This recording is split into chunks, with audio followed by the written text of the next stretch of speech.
Alors, on est toujours dans Romains 7, après 5, 7.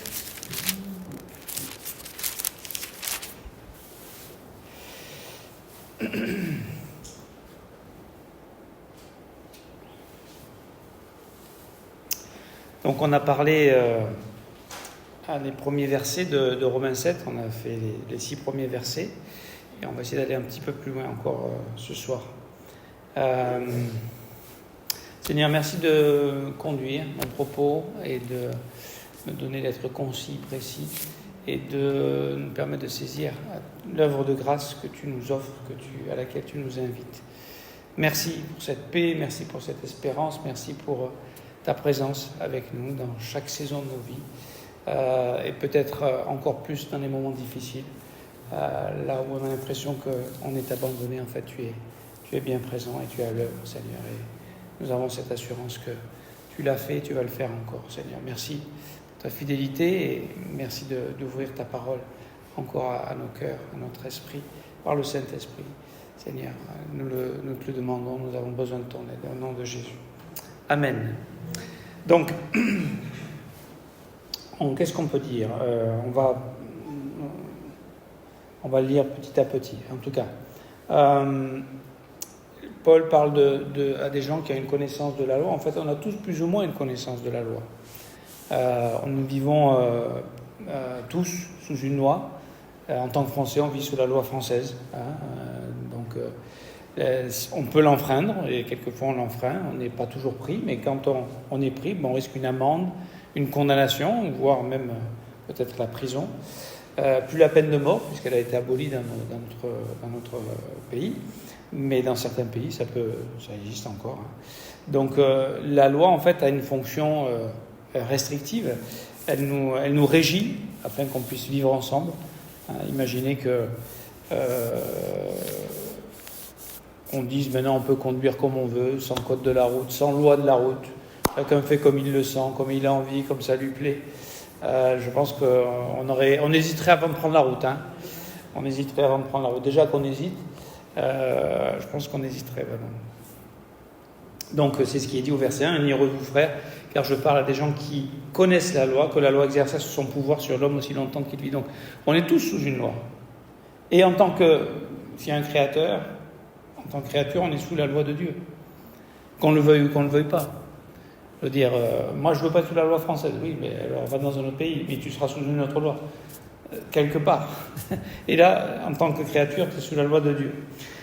Et donc, Paul est en train de nous présenter la justification par la foi. C'est une révolution pour les Juifs, d'accord ? Pour nous, on a été habitués parce qu'on a entendu parler de ça, mais là, c'est quelque chose de révolutionnaire. Et essayer d'expliquer quel est le rôle et la place de la loi de Dieu.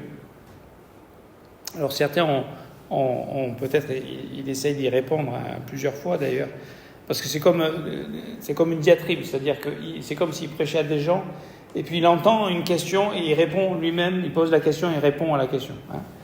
Maintenant qu'on est justifié par la foi, alors est-ce que ça veut dire on peut pécher allègrement ? Et il répond à ce genre de questions. D'accord ?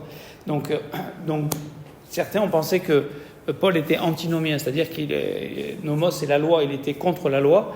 D'accord ? C'est-à-dire quelqu'un qui pense que la loi n'a plus d'aucune utilité aujourd'hui et que l'on peut l'enfreindre en toute impunité sans craindre aucunement les conséquences de nos choix. C'est pas du tout sa pensée. D'accord ? La loi de Dieu, d'ailleurs c'est ce qu'il va expliquer au verset 12, elle est sainte. Et le commandement, il est bon, il est saint, il est juste, au verset 12, dans ce même chapitre, Romains 7. Donc il ne pense pas ça et il ne dit pas ça. Mais ce qu'il présente est révolutionnaire. Et il a déjà commencé à l'expliquer dans Romains chapitre 3, verset 21. Il dit « Mais maintenant, sans la loi est manifestée la justice de Dieu, à laquelle rendent témoignage la loi et les prophètes. Justice de Dieu par laquelle, par la foi en Jésus-Christ, pour tous ceux qui croient, il n'y a point de distinction. » Donc il est en train de nous présenter la justice, comment on est juste devant Dieu, comment on s'approche de Dieu, comment on a une relation avec Dieu. J'aimerais vous dire que dans toutes les religions, quelles qu'elles soient, il existe une loi divine à laquelle les hommes et les femmes doivent se soumettre pour pouvoir être espérer, peut-être s'approcher ou être acceptés par la divinité qu'ils adorent. Et ici, Donc la loi, on a tous une connaissance plus ou moins. Alors c'est peut-être pas forcément les 10 commandements. Nous, dans une société judéo-chrétienne, on a eu connaissance de ces 10 commandements, je veux dire. D'accord, on a notre code civil qui est basé sur ça, sur la loi française. Donc, et ici, donc, Paul nous montre qu'on est sous cette loi, donc on est comme marié à cette loi, et qu'on ne peut rien faire pour s'en détacher. D'accord ? Et le problème, c'est que, en fait, ce mariage, il n'est pas heureux. Parce que la loi de Dieu, elle est parfaite, elle est sainte. Elle est parfaite dans Psaume 19, verset 8. Elle est sainte, on vient de voir, Romains 7, 12. Et les exigences sont telles qu'elle, en fait, c'est un mari qui nous accuse tout le temps, puisqu'on échoue constamment. Et c'est à juste titre d'ailleurs. Parce que le problème, c'est que nous, on est pécheurs. Romains 3, 23, tous ont péché. D'accord ? Et sont privés de la gloire de Dieu. Il le dira un peu plus loin au chapitre 7 et verset 14. Nous savons en effet que la loi, elle, est spirituelle ou sainte, comme on vient de le voir, mais moi, je suis charnel, vendu au péché.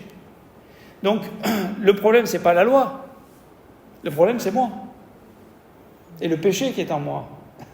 Et mon incapacité, en fait, de pouvoir satisfaire les exigences de la loi. Et Jacques le rappelle, il dit « Car quiconque observe toute la loi mais pêche contre un seul commandement devient coupable de tous. » C'est-à-dire qu'une seule erreur, et en fait, il n'y a pas de... Et c'est là où on comprend que la loi, en fait, c'est ce qu'il dira dans Hébreux chapitre 7, verset 19, la loi de Dieu n'a rien amené à la perfection. La loi, en fait, elle ne fait que nous révéler notre état de pécheur et notre incapacité à... Alors, ça ne veut pas dire que la loi est mauvaise, la loi, elle est bonne. C'est juste le problème, c'est nous qui n'y arrivons pas. D'accord ?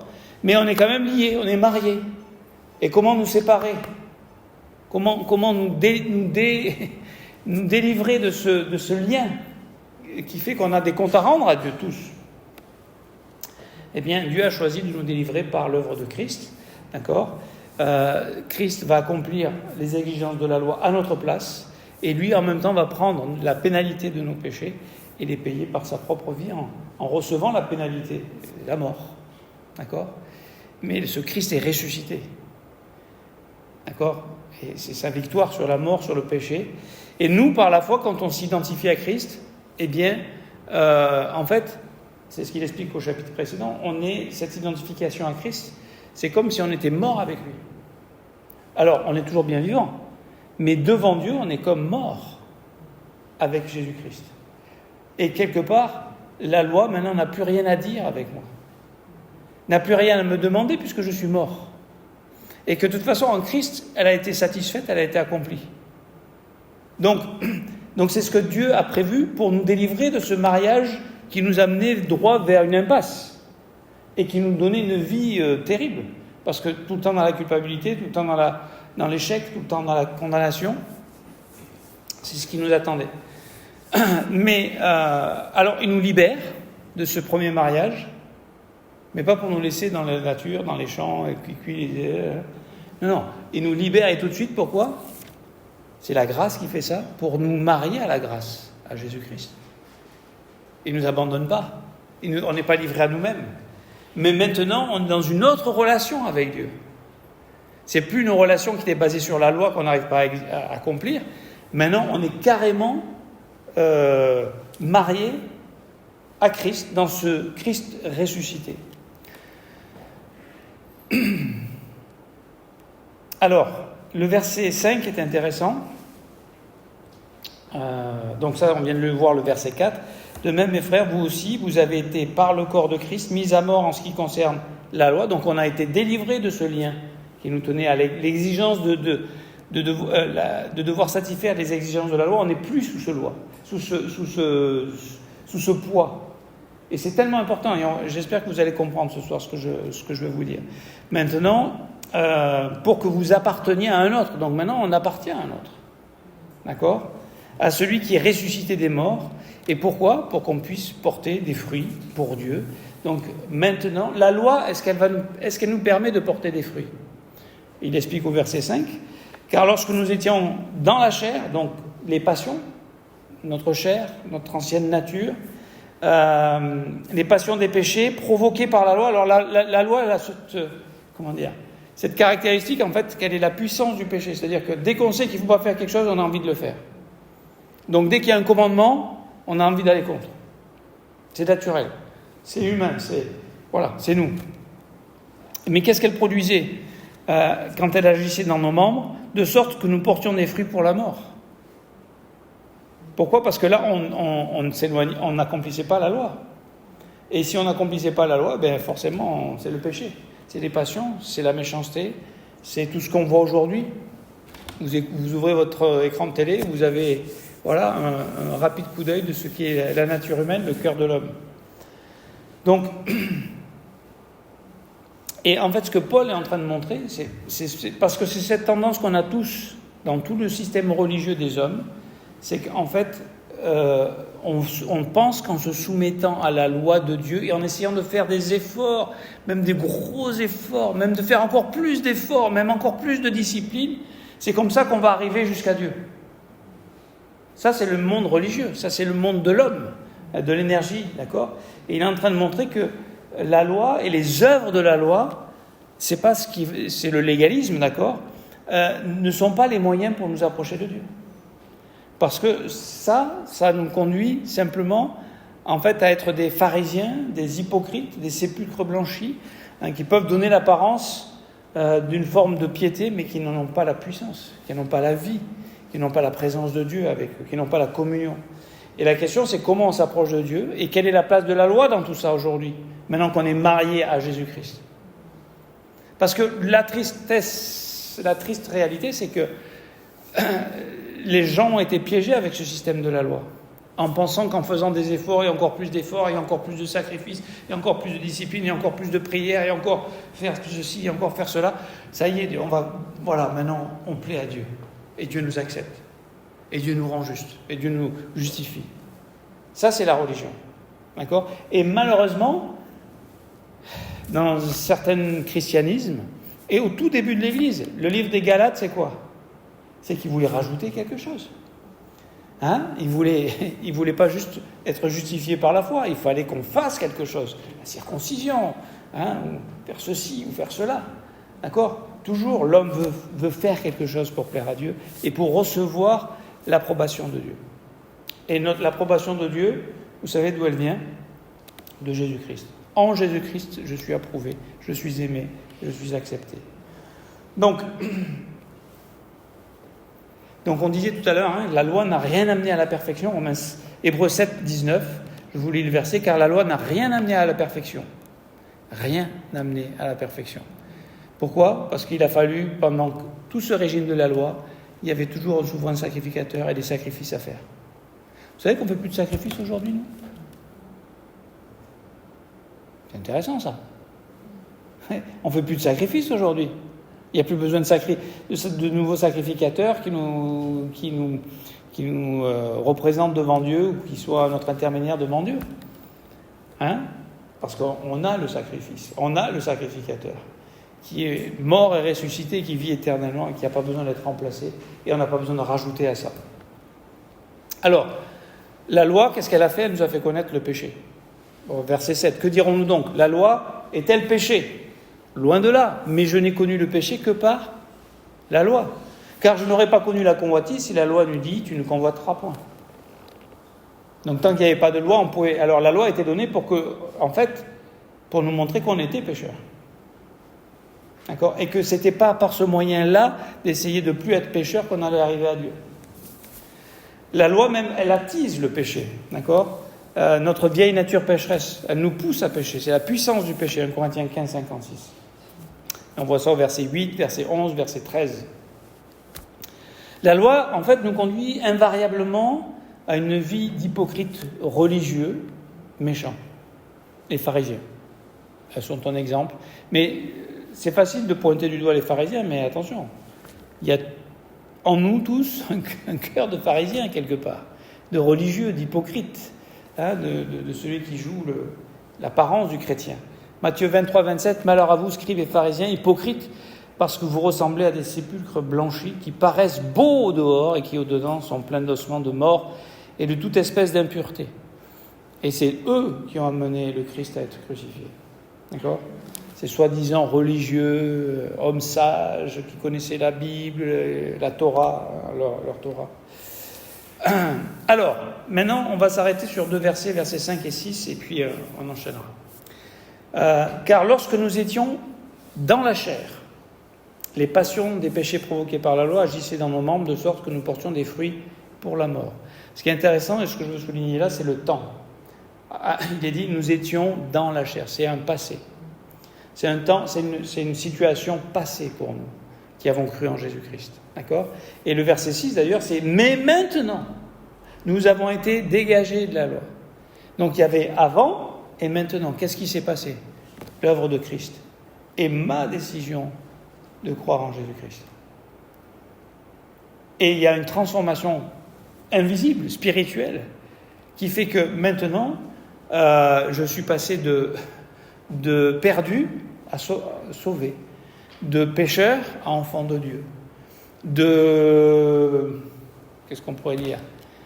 Maintenant, je fais partie du corps de Christ, je suis un membre en particulier dans le corps de Christ. Maintenant, je suis marié à Jésus-Christ.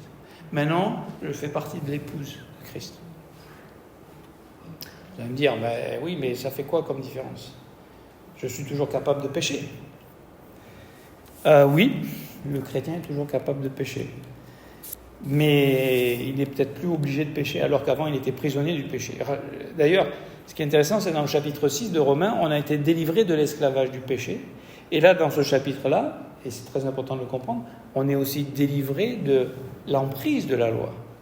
Donc la loi, c'est plus le moyen aujourd'hui de dire, ok, parce qu'il y a beaucoup de chrétiens qui disent, ok, Dieu nous a sauvés par grâce, c'est lui qui a tout accompli, il a payé pour nos péchés, maintenant on est né de nouveau, on est enfant de Dieu. Bon, voilà, maintenant on a reçu, on a la connaissance, maintenant il faut qu'on marche droit avec la loi, puisqu'on la connaît. D'accord ? C'est comme si la sanctification, maintenant, allait nous incomber. J'aimerais vous dire que, bien sûr, nos choix sont importants, mais la sanctification, c'est aussi l'œuvre de Jésus-Christ. Il nous a sauvés alors qu'on ne pouvait rien faire, et nous, on ne peut pas se changer. Mais Christ, la parole de Dieu, le Saint-Esprit, d'accord, la puissance de Dieu, c'est lui qui va nous... Dans 1 Thessaloniciens chapitre 5, c'est lui qui fait l'œuvre, et il est fidèle de la faire. Donc, ce qui est intéressant de voir dans le verset 5, donc Romains 7, 5, c'est que là, il est en train d'introduire en fait la suite des versets 7 au verset 25, tout le chapitre 7, et de la réalité de la bataille de l'homme face à la loi, et de voir les luttes, jusqu'où la lutte va, de voir comment la loi ne peut pas nous amener à Christ, en fait. La loi ne fait que... donc de réaliser qu'on n'est plus sous ce mariage, on a été maintenant... On est dans un autre royaume avec Jésus-Christ. Verset 6, lui nous introduit maintenant ce que nous sommes, notre position, et on va y revenir. Et il dit qu'étant mort à cette loi, donc ça on est mort, on n'a plus de compte à rendre à la loi. On n'a plus la loi, les 10 commandements, la loi de Dieu, on n'a plus à essayer de la faire par nos forces, parce que d'abord on n'y arrive pas. Donc on est débarrassé. Alors, ça ne veut pas dire quelle est sa place, elle ne vaut plus rien. On n'est pas, et Paul va l'expliquer, mais ça veut dire que c'est pas par l'accomplissement de la loi qu'on s'approche de Dieu. C'est qu'aujourd'hui on est placé en Dieu directement, on est directement, et donc ça nous introduit sur le chapitre 8 et toute la liberté et toute la qualité de vie et l'intimité qui est proposée à celui qui vit dans cette nouveauté de vie maintenant, qui vit par le Saint-Esprit et qui est plus en train d'essayer de satisfaire les exigences de la loi. Mais qui peut-être, et certainement, sans s'en rendre compte, va faire même plus que ce que la loi lui demande. Et c'est ça qui est magnifique, parce que c'est une vie transformée en fait.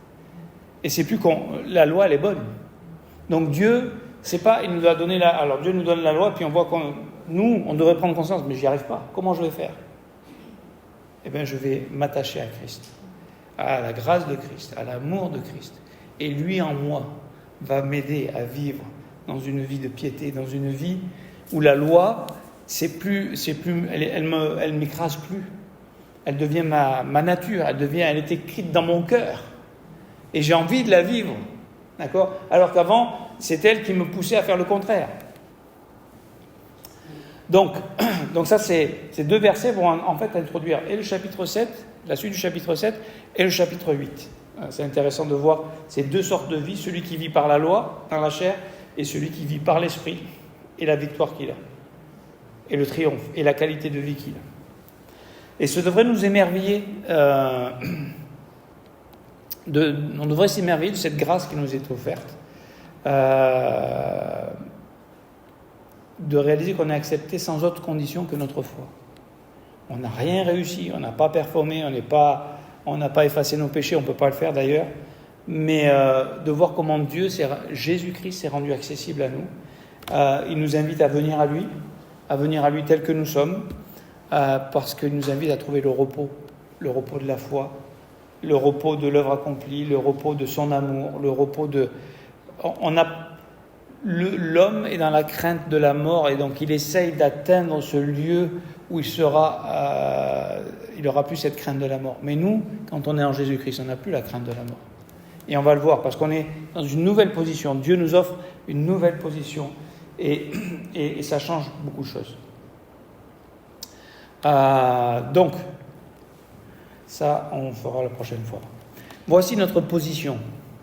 Éphésiens chapitre 2, verset 6. Il nous a ressuscités ensemble, il nous a fait asseoir ensemble dans les lieux célestes en Jésus-Christ.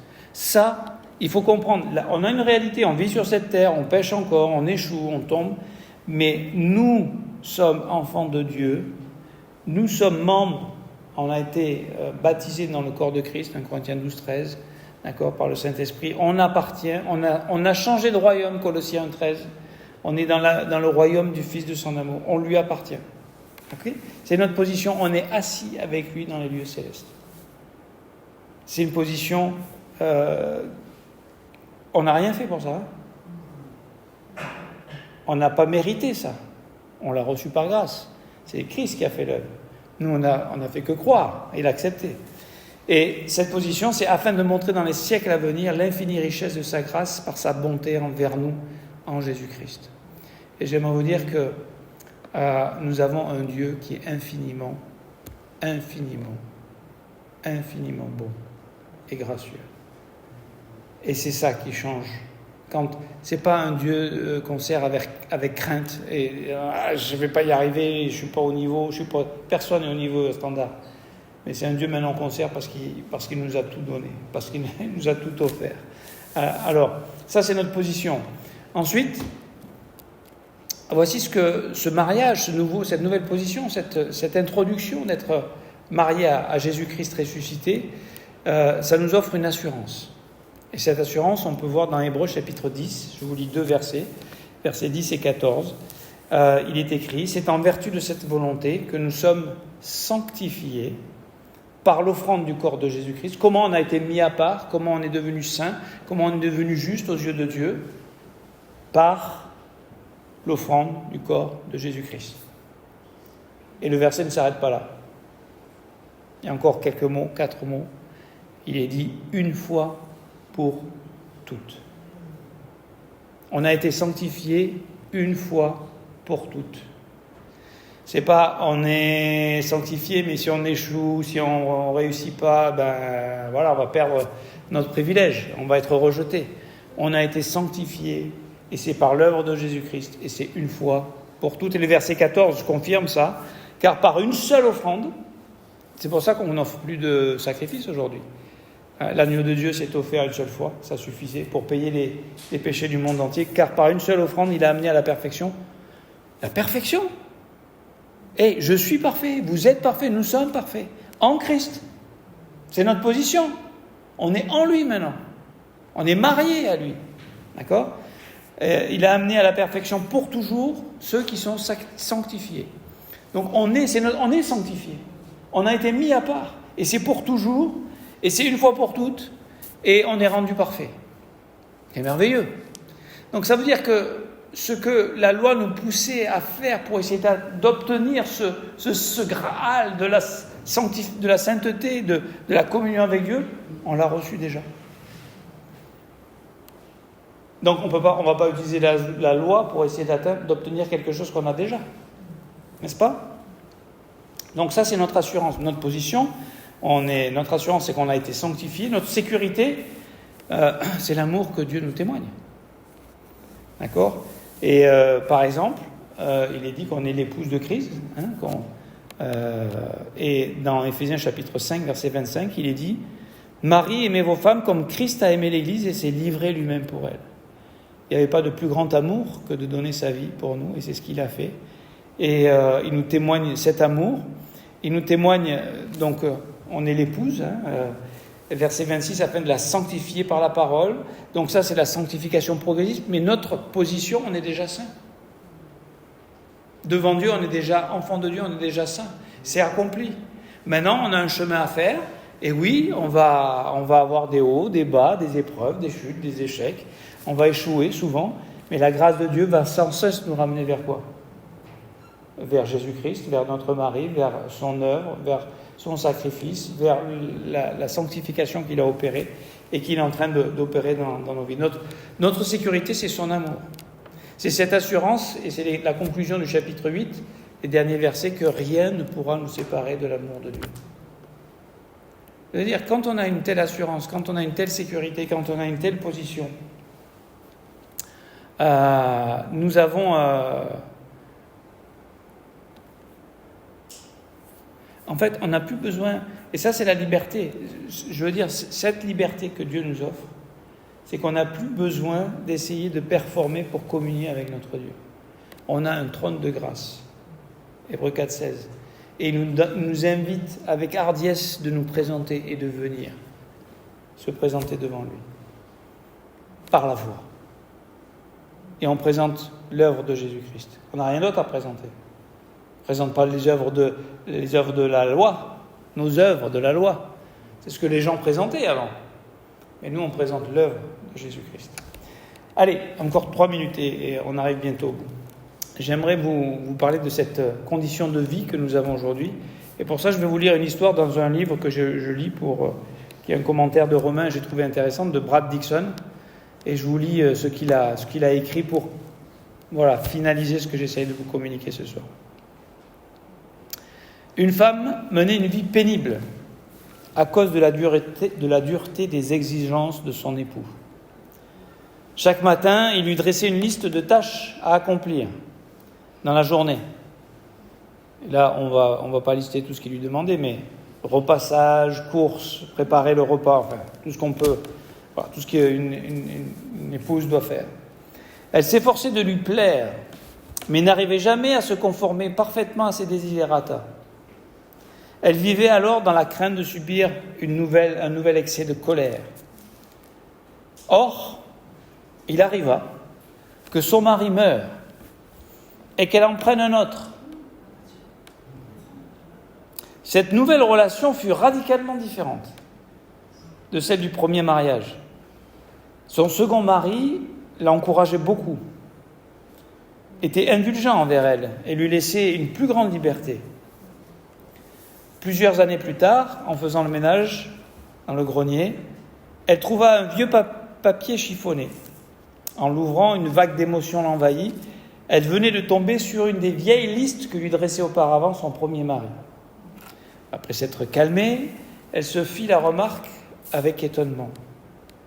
Tout ce que je faisais pour mon premier mari, je le fais maintenant pour mon deuxième. Seulement, je le fais autrement. Non par peur, mais par reconnaissance. Et moi, je rajoute, non par crainte, mais par amour. Non par obligation, mais par affection. Elle est passée, comme le chrétien, d'une relation basée sur la loi à une relation basée sur la grâce. Et c'est Romains 6,14 qui dit que maintenant, on n'est plus sous la loi, on est sous la grâce. Et cette relation avec Dieu, c'est ce qui change tout, en fait. Et notre victoire sur le péché ne vient pas de nos efforts humains et de notre discipline ou de faire encore plus d'efforts. Il vient de notre communion avec Dieu. Si vous voulez, si je ne veux plus pécher, j'ai juste besoin d'être en communion avec Dieu. Et si je suis en communion avec Dieu, si je suis rempli de l'amour de Dieu, cette relation, elle devient possible à l'aide du Saint-Esprit. Donc c'est Romains 8, ça. On le verra plus tard. Et je terminerai avec ce dernier verset, puis si on peut faire un chant encore, on se quittera avec ça. 1 Jean chapitre 5, verset 3, il est dit « Car l'amour de Dieu consiste à garder ses commandements, et ses commandements ne sont pas pénibles. » Parce que maintenant, on est en communion avec lui. Et sa vie est en nous, et nous en lui. Et la victoire, et on triomphe. Et la loi, on n'est plus en train d'essayer de satisfaire les exigences de la loi, on vit en communion avec Dieu. Et quand on échoue, et c'est même dans 1 Jean chapitre 1, verset 6, il est dit, et je vais vous le lire, pour pas le tordre, 1 Jean chapitre 1 et verset 6.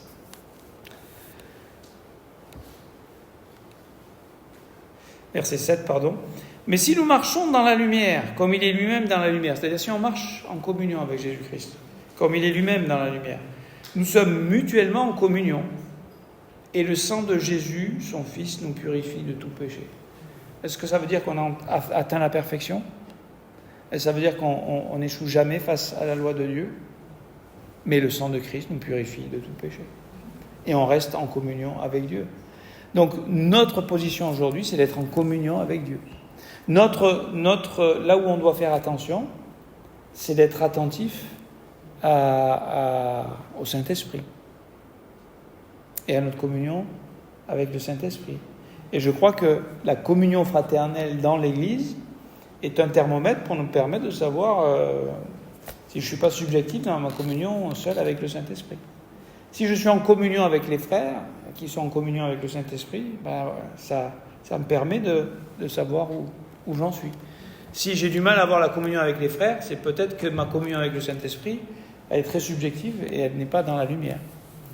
Je pense que je suis en communion avec le Saint-Esprit, mais en fait je suis loin, je suis dans mes pensées, dans mes émotions, dans mes désirs, dans ma folie, dans mes raisonnements, dans ma logique, et je ne suis pas en communion avec le Saint-Esprit. Donc Dieu a donné tout ça pour nous aider, d'accord, et pour nous permettre de vivre une vie de qualité. Parce que qu'est-ce qui est meilleur, de porter des fruits pour la gloire de Dieu et pour notre joie, ou de porter, dans Romains chapitre 7 et verset 5, des fruits pour notre honte, et qui sont pour la destruction souvent de ceux qu'on aime, de ceux qui sont en tout cas autour de nous. Je crois que tous, si on nous demandait, on veut porter des fruits éternels pour la gloire de Dieu, et qui bénissent les autres. Mes amis, ça c'est possible. Par Jésus-Christ, en Jésus-Christ, par sa force, par son esprit, par sa parole, par ses promesses, par la foi, pas par mes efforts. Que Dieu vous bénisse.